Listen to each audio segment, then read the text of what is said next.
All right, Jim Harris back with you, the Arkyana podcast. We've got all our technical issues out of the way, I think.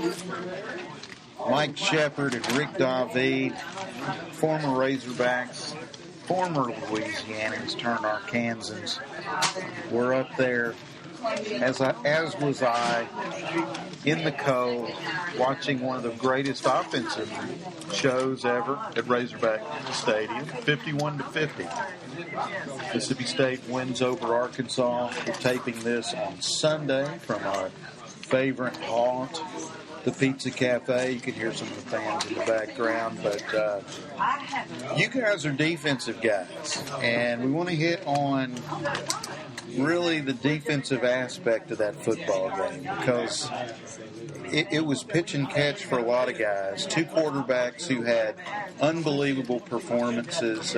Give those guys credit for being on top of their game.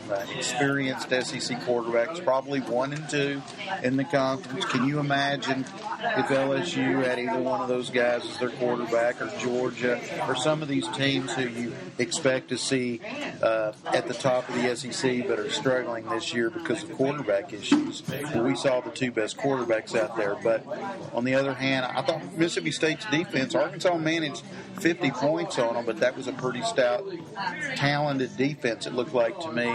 I just saw a proliferation of mistakes and moments outside of an 8-minute stretch in the third quarter for Arkansas's defense that really spelled doom for them. I'm going to let you guys go from here. You're the defensive guys. We've got a lineman, Mike Shepard.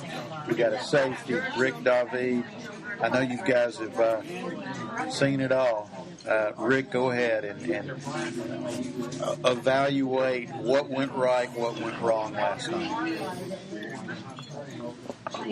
First off, I know the big topic discussion has been the field goal, which, no doubt about it, was a poor executed play and played a big role in the loss. But when you really boil it down, it comes down to defensive play. And in the secondary, which I know a bit about, we just didn't perform. And it boils down to tackling, a pretty fundamental thing, tackling, like we were discussing before we ever got started. In the secondary, there's too many times we just slipped off receivers after they had caught the ball and didn't bring them down, and they had huge chunk plays, So their yak yards after contact, were big, and I think you can boil that down to a fundamental breakdown in your ability to tackle. The modern-day tackling drills are built around avoiding a concussion. It's where you're tackling a little bit lower, and you can see that. That's one thing we're doing, and by doing that, you're not wrapping up. Whereas, Mike and I were talking about this last night after the game. When you tackle someone, you need to tackle them and get their body. And I can honestly say, I'll tell you right now, Lewis Campbell, if he's listening to this to hear me critiquing tackling, he's probably laughing. But I was a guy who went after the big hit. And I missed a lot of tackles, but if I got my hands on you, you never slipped off. And I asked Mike a question. I said, if you ever tackled somebody in a game, did they ever slip out of your hands? He's like, no. I said, I can never say that happened. And I think that goes to the technique component that's getting played in there. We were outmanned several times, and this goes back to the recruiting. I think you still have to give Bill a time. He doesn't have his players. You look at the recruiting class in 2011, 2012, they just really, only 40% of those classes are left on the roster.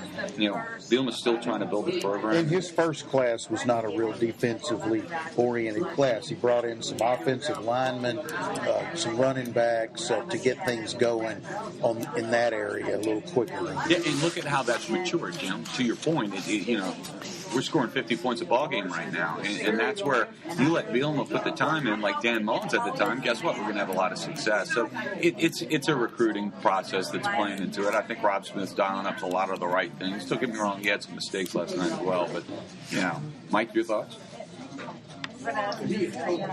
On defense, that's the bulk of the time that we should focus if we're going to talk about where we can improve or where we need improvement. Overall, if you look at the defense, we were exposed again like we were with Texas Tech. I found myself back at the Texas Tech game looking at a four-man front with Brooks Ellis as a single linebacker at times, spread out. And when we're in that situation, the teams that run that offense very well with a very aggressive, talented quarterback like we ran into, which we haven't seen all year, in Dak, then we're exposed. And that's where we need improvement. I think overall with the defensive coordinator, our scheme is good. We don't have the talent yet to execute the scheme as it should be. So we're kind of repeating ourselves here. As far as going to the offense, you want to talk about that yet? No, I want you to talk about what we've... Defensive line. Play up. The one thing I noticed between LSU and Mississippi State is, of course, two different offenses. LSU, we had very good performance from our front. They were turning shoulders. They were ripping. They were bull rushing. They were physically dominating. Mississippi State, I felt like there was a change in mindset. When you try to contain a quarterback like Dak, you tend to give up some opportunities that create risk. Okay, so what the defensive line did over and over and over was they got stuck on blockers. They were willing to engage head to head. They weren't trying to get to an edge and take a chance there. So that was the difference with the defensive line. Okay. The linebackers of Brooks Ellis had 15 tackles, right? It's not because of effort. It's not because of ability there. I think we're lacking talent in our defensive backfield and linebackers due to a recruiting deficit that Rick talked about in history, and it's coming to pay for us. Well, the guy that's the most talented or the most consistent player in the last 4 weeks to me in the defensive backfield is, I said this in last week's podcast, I think, is a former walk-on running back out of Jacksonville, Kevin Richardson Jr., Kevin Richardson II, who has done just a terrific job at times. Yeah, he had some mistakes. Every young guy's going to. I get that. And he had an interception in his hands. He's out there like a center fielder, and he dropped it. But he came back, and he made another interception, made a great play on another pass for an interception during that stretch when Arkansas's defense actually sort of showed up and turned the game around, and Arkansas went from 14-31 late in the second quarter to 42-31 ahead, a 28-0 run in the ball game that really seemed to put Arkansas in great shape. So you got all these scholarship guys, and a walk-on really right now to me is either playing harder or playing better or understanding what they want to do. Yeah, when you're looking at talent, Jim, you look at the issue that we had with Kevin Richardson is he played tailback at Jacksonville. And so it's one of those guys that kind of goes unnoticed, if you will, because of what he was doing. You look at him and you go, well, I can't have a 180-pound tailback in the SEC, right? He was a good athlete. But if you go ahead and you look at the component of where they put him and said this kid can be an outstanding defensive back, I'll tell you this, if he had been playing this his whole time in high school as opposed to trying to get that ball in his hands all the time, he'd have been a 4-star recruit because I think he does an excellent job.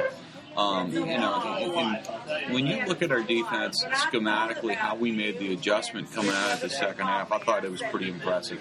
Because one of the things that Rob Smith did that I don't know if people recognize, he went to 2-3 techniques, which are basically just outside shades on the guards.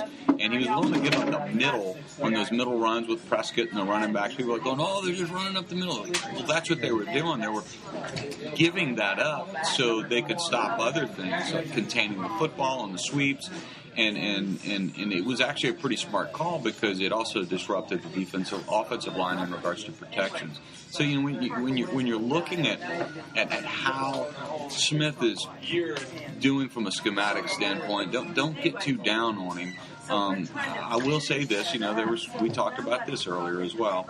One time Jared Collins was in a press coverage, and the next time you had a situation where I don't know who the corner was, maybe DJ Dean or Tolliver, that they were backed off. Dak Prescott just found whoever was backed off and threw little dump passes out there.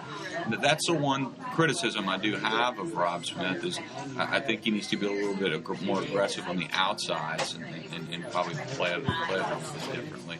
But, we've got to recruit better. When you have Andre Tolliver playing as a true freshman and Ryan Pulley this year playing as a true freshman, that's a little bit of a recruiting problem. And it doesn't have anything to do with Bielema. It has to do with the staff that was there before. Right on. It comes down to recruiting, a talent issue. Our coaches, if you watch what they do and how they adjust, our second half, Rob Smith is the man. He came out. They were more, they played the edge a lot better on that bubble screen. You saw our corners pushing the blocker back, and it shortened the edge. And it allowed our, somebody like number 30 to come up and get a better angle on the tackle. And Richardson, to limit their gain on that play. Which, when you have a quarterback like that can read it and get rid of the ball as quick as he can, if you limit that to a 3-yard gain, that's success, okay? So, coaching staff, good. Scheme, good. Bielema, good. We're fine there. I think everybody would agree on the offensive side, our scheme and our coordinator is the best that we can have. We need to catch up in talent, and we'll be fine. I'm looking at the numbers. You look at the stats. If you look at our offenses, they're identical. Our third down conversions, our average yards per pass, our overall production, it was very similar. Our kicking game, other than the blocked field goal, was good as well. So I'm not too down about this game overall. I think it doesn't change the outcome of our season to a high degree. I think it changes our bowl game. It changes some of the things that, as a competitor, I don't like, and it bugs me today, and I'll think about it for the next few days. I don't like losing to Mississippi State 3 of the last 3 years, 3 times in the last 3 years. I don't like that. I don't like dropping a game due to a blocked kick at the end of the game when you've got a great performance by your senior quarterback. Those are the things that will stick with me. I don't think anything's negative coming out of this will make improvements. I have faith in Rob Smith.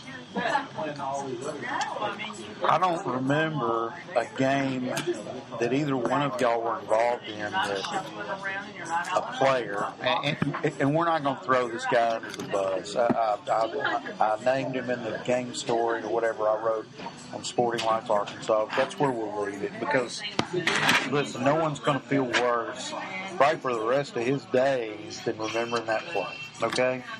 But the game came down to a botch up front, a blocking faux pas, so to speak, and basically Mississippi State's best defensive player, great player, a guy that, Alabama didn't recruit him, but he's the kind of guy that I could see Danny Ford would have brought over here to Arkansas, or even Petrino's staff might have found him, like a Trey Flowers. This guy's out of Florence, Alabama, Beniquez Brown.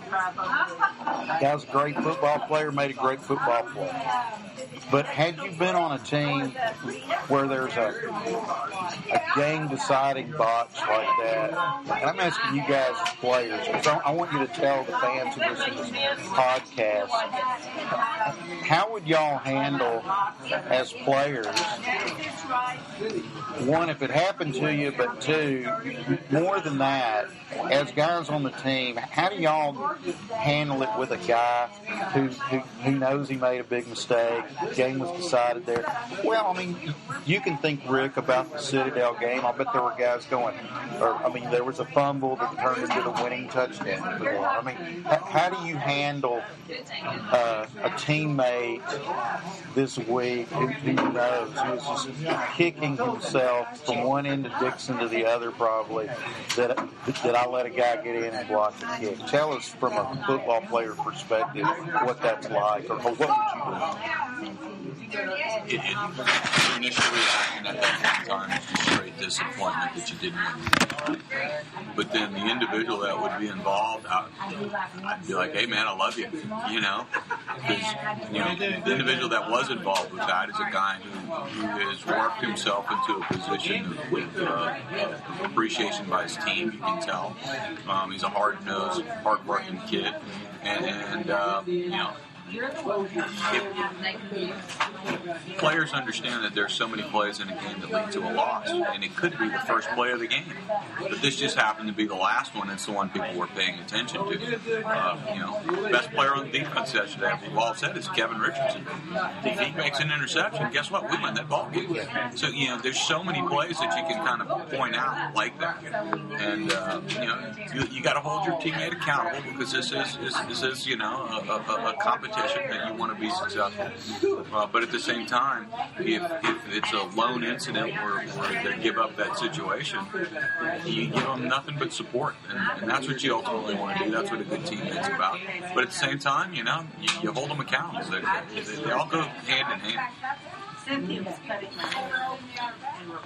Directly to your question, if my teammate has a play like that is directly related to a victory or a loss, that's unfortunate.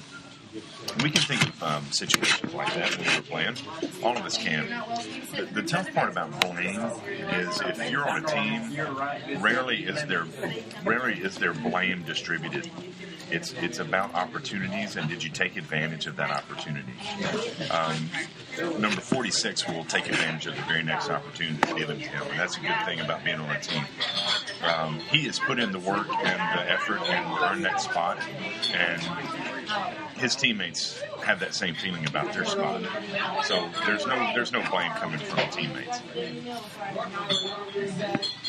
This is the end of our first part of this, so you can keep listening by clicking on the second part, and we hope you will, and take this break like we will, and enjoy a couple of bites of pizza, and we'll be back. I do want to ask you guys one more question about the field goal.